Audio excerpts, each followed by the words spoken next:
ఈ వీడియోలో మీరు నన్ను తిట్టుకునే లోపల తిట్టించుకునే ఛాన్స్ ఇవ్వకుండా చాలా తెలివిగా నిజాలు నిర్భయంగా ఒప్పేసుకుంటా. మీరు తిట్టడానికి అవకాశం ఇవ్వకుండా స్కోప్ ఇవ్వకుండా మాట్లాడదాం అనుకుంటున్నాను. ఏం లేదు, తమ్నేల్ చూసింటారు, సంజనాని ఇంటికి పంపిన నాగార్జున సార్ అనేసి పెట్టాను చూసారా. అది ఇంటికంటే వాళ్ళ ఇంటికి కాదు, బిగ్గెస్ట్ ట్విస్ట్ జరిగింది. ఆ ట్విస్ట్ చూసి నేను కూడా మైండ్ బ్లాక్ అయిపోయింది. మనకు వచ్చిన అప్డేట్స్ అన్నీ రైటే, కానీ ఇది కూడా రైటే. ఈరోజు ఏం జరిగిందో చెప్తాను. దీంట్లో ఫస్ట్ సాటర్డే ఎపిసోడ్లో అప్డేట్స్ కొన్ని చెప్పి తర్వాత ఓటింగ్ రిలేటెడ్గా చెప్పి ఈ వీడియో ఎండ్ చేద్దాం. మంచి జరిగామ్మా, జరిగామమ్మా, మామూలుగా కూడా జరగలేదు. ఏమంటే ఫస్ట్ కళ్యాణ్ ఉన్నాడు చూసారా, మన కళ్యాణ్ పడాలా, ఆయనకి స్వీట్ వార్నింగ్, మామూలు వార్నింగ్ కూడా కాదు, స్వీట్గా వార్నింగ్ ఇచ్చారంట.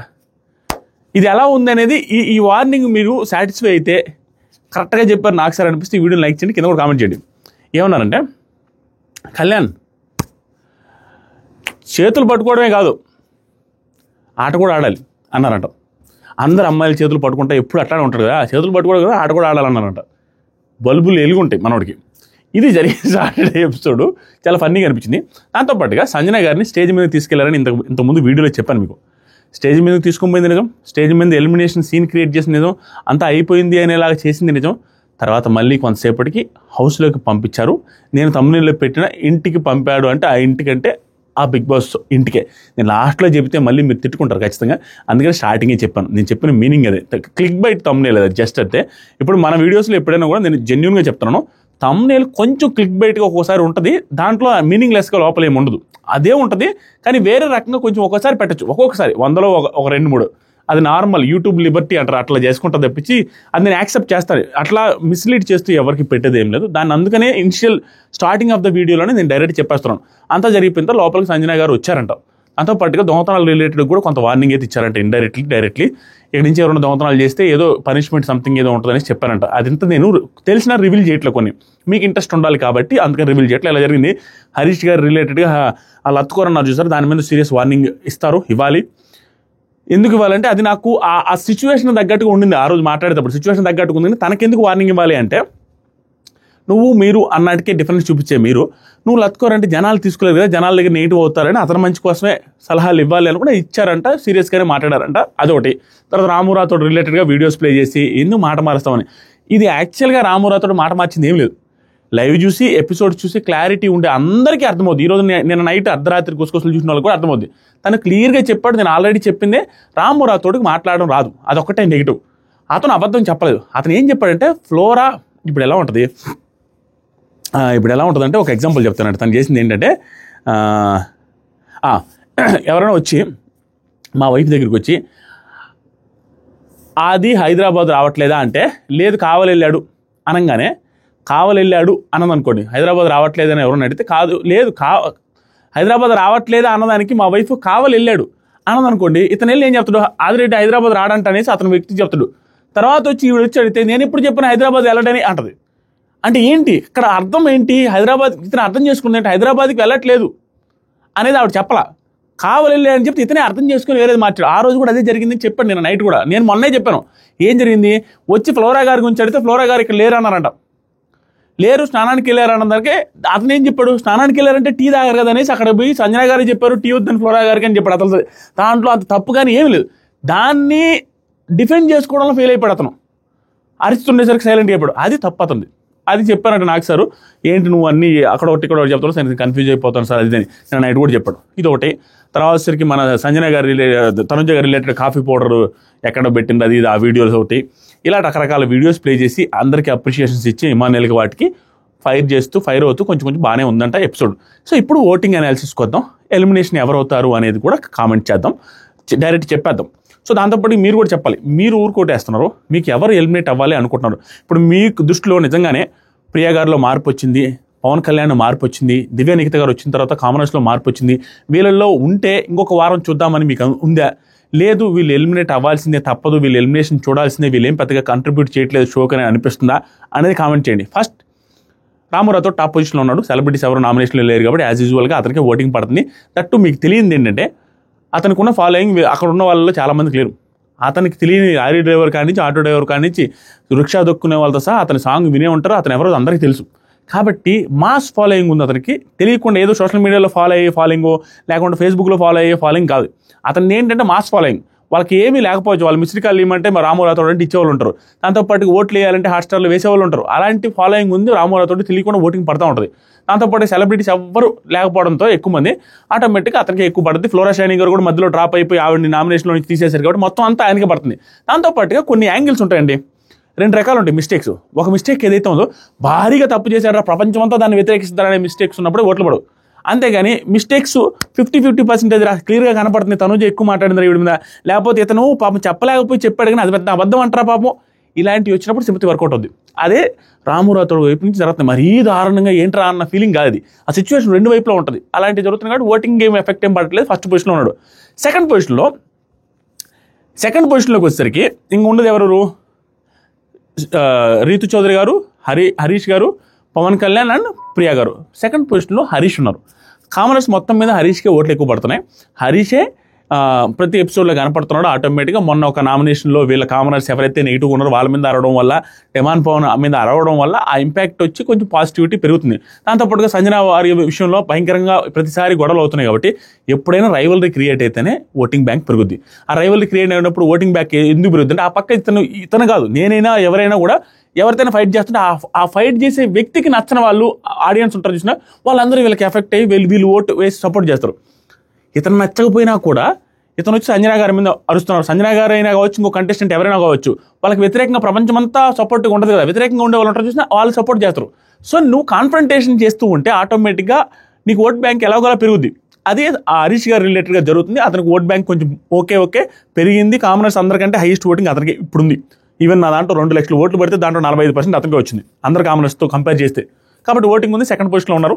He's safe for now, he's very safe. ఆ తర్వాత ఈ ముగ్గురు, రీతు చౌదరి గారు కూడా సేఫ్.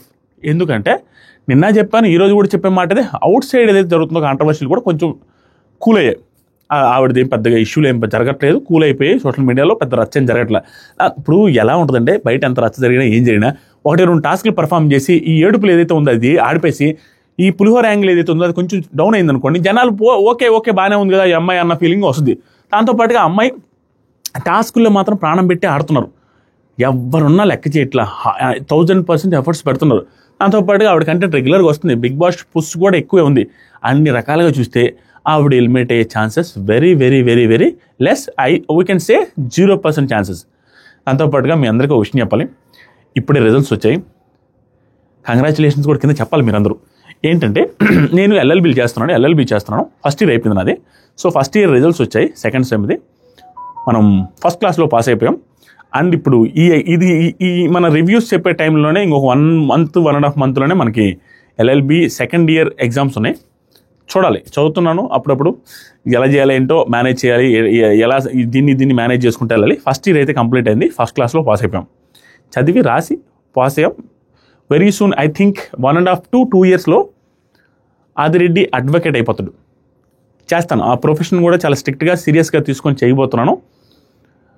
మీ అందరు బ్లెస్సింగ్స్ కూడా కావాలి. ఇది ఎందుకు షేర్ చేసుకోవాలనిపించింది. జస్ట్ ఒక 15-20 minutes ముందే రిజల్ట్స్ చూశాను. సో ఇప్పుడు హరీష్ గారిది పక్కన పెడదాం. రీతు చౌదరి గారు కూడా సేఫ్ అయిపోతారు, నో డౌట్. బిగ్ బాస్ కూడా ఆవిడ నుంచి కంటెంట్ ఎక్స్పెక్ట్ చేస్తున్నాడు, ఆవిడ ఇస్తున్నారు, అన్నీ జరుగుతున్నాయి. నెక్స్ట్ వచ్చేసరికి వీళ్ళిద్దరే, పవన్ కళ్యాణ్ అండ్ ప్రియా గారు. పవన్ కళ్యాణ్ ఒక మంచి ప్లేయర్ బా. అగ్ని పరీక్షలో మనం చూసాం, బాయ్ నెక్స్ట్ డోర్ లాగా ఉన్నాడు. ఇక్కడ ఏంటంటే డోర్ తట్టుకొని వెళ్ళిపోవడానికి రెడీగా ఉన్నట్టు ఉన్నాడు. కానీ తనకి ఫిజికల్ టాస్క్లు పడితే తన ఎఫర్ట్స్ పెట్టి తను చూపించుకోగలడు. అదొక ఇప్పుడు ఏమవుద్దంటే మనిషిని చూసే విధానం ఎలా ఉంటుందంటే, ఏంట్రా ఇలా పొగరగా మాట్లాడుతున్నా, యాటిట్యూడ్ మాట్లాడుతున్నా అన్న ఫీలింగ్ ఉండే కంటెస్టెంట్ మనం చూస్తుంటే మనకు అలా అనిపిస్తుంది. కానీ ఒక టాస్క్ జరిగిన తర్వాత ఆ టాస్క్లో పర్ఫార్మెన్స్ చేసిన తర్వాత తను అంతకుముందు చేసే యాటిట్యూడ్ చేస్తుంటాడు. అలాగే ఉంటున్నా మనకు ఆ యాటిట్యూడ్లో డిఫరెన్స్ కనపడదు. ఎందుకంటే టాస్క్ పర్ఫామ్ చేశారు. ఒక పాజిటివ్ యాంగిల్లో వచ్చిన తర్వాత, పాజిటివిటీ చూసిన తర్వాత అంతకుముందు చూసిన నెగిటివిటీ కొంచెం పాజిటివ్ కనపడదు. ఇలాంటివి ఇతనికి జరుగుతాయి. టాస్కులు పెట్టి జింబాడీ అదే ఆర్మీ పర్సన్ కాబట్టి ఏదైనా ఎండ్యూరెన్స్ రిలేటెడ్ టాస్క్లు ఇట్లాంటి ఏమైనా పెడితే ఆడేస్తారు.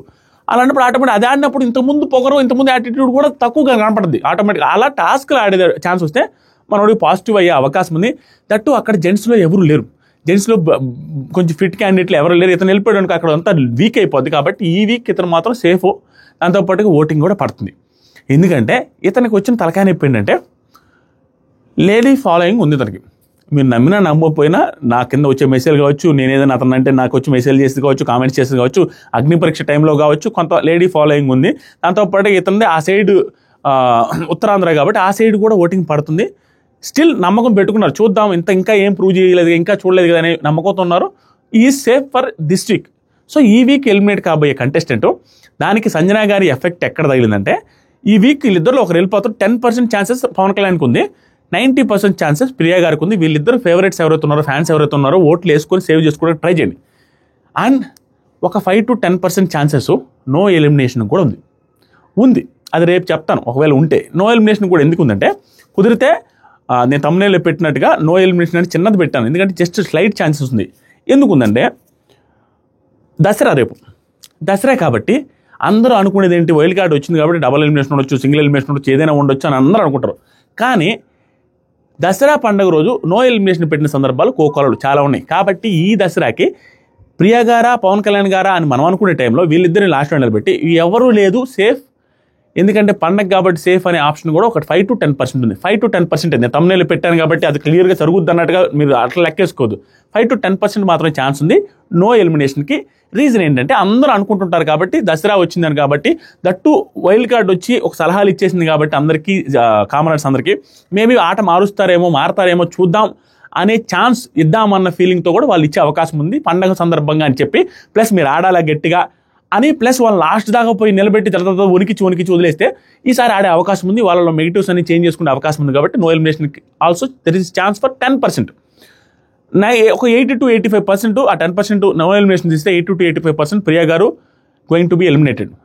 ఒక 5 to 10% మన పవన్ కళ్యాణ్కి కూడా ఛాన్స్ ఉంది. హై ఛాన్సెస్ ప్రియా గారికి, తర్వాత నో ఎలిమినేషన్కి కూడా ఛాన్స్ ఉంది. తర్వాత ఏమైనా ఉంటే కళ్యాణ్కి. ఏదైనా అప్డేట్ ఉంటే రేపు మార్నింగ్ 11-12 కల్లా కూడా మీకు నేను దీంట్లో వీడియో పెడతాను. నో ఎలిమినేషన్ ఛాన్స్ లేదని మీరు అనుకుంటున్నారా? ఎందుకు ఉందని నాకు అనిపించింది అంటే చెప్పాను కదా, అందరూ అనుకున్న దానికి విచిత్రంగా చేయొచ్చు. ఈరోజు నో ఎలిమినేషన్ పెట్టారనుకోండి, ఒకవేళ నెక్స్ట్ వీక్ ఖచ్చితంగా డబుల్ ఎలిమినేషన్, ఆ తర్వాత వీక్స్లో కూడా డబుల్ ఎలిమినేషన్ 2-3 చేసేస్తారు, ఆటోమేటిక్గా వర్కౌట్ అయిపోద్ది. అలా చేసే అవకాశాలు కూడా ఉన్నాయి. ఓకే, మీకు అనిపిస్తుందా లేదా? అసలు నో ఎలిమినేషన్ వద్దన్న పంపించేయండి అన్న ఎవరు అంటారా? ఎవరు పంపించాలో కూడా కామెంట్ చేయండి. Thank you so much, love you all. కొత్తగా ఎవరు చూస్తున్నారో దయచేసి సబ్స్క్రైబ్ చేయండి. నేను చాలా ట్రాన్స్పరెంట్గా ఉన్నా, నిజాయితీగా ఉన్నా, స్ట్రైట్గా డైరెక్ట్గా ఏది అనిపిస్తే చెప్పేస్తున్నాను. సబ్స్క్రైబ్ చేయండి. మన ఛానల్కి 1 million సబ్స్క్రైబర్లు చేసేసిన తర్వాత మనం ఏదైనా పెద్ద ఈవెంట్ కూడా కండక్ట్ చేద్దాం. చాలా పెద్ద ప్లాన్స్ ఉన్నాయి. మీరు 1 million సబ్స్క్రైబర్స్ చేస్తే మీరు కూడా ఇంప్రెస్ అయ్యేటట్టుగా ఏదో చేయాలి అనే ఒక ఆశ అయితే ఉంది. చేస్తాను, వెరీసున్నది దాని గురించి అనౌన్స్మెంట్ కూడా చేస్తాను. మీరు 1 million సబ్స్క్రైబర్స్ చేయాలంతే ఈ సీజన్లో. కామెంట్ సెక్షన్లో ఫస్ట్ కామెంట్లో Instagram బ్రాడ్కాస్ట్ ఛానల్ లింక్ ఉంది, Instagramలో ఫాలో అవ్వండి. ఇలాంటి అప్డేట్స్ ఎర్లీగా బిగ్ బాస్ అప్డేట్స్ అన్నీ కూడా Instagram స్టోరీస్లో పెడతా ఉంటాను. Instagram చెక్ చేస్తూ ఉండండి stories. Thank you so much, love you all, by. Comment చేయండి మామ, కామెంట్స్ చేయండి. Thank you so much.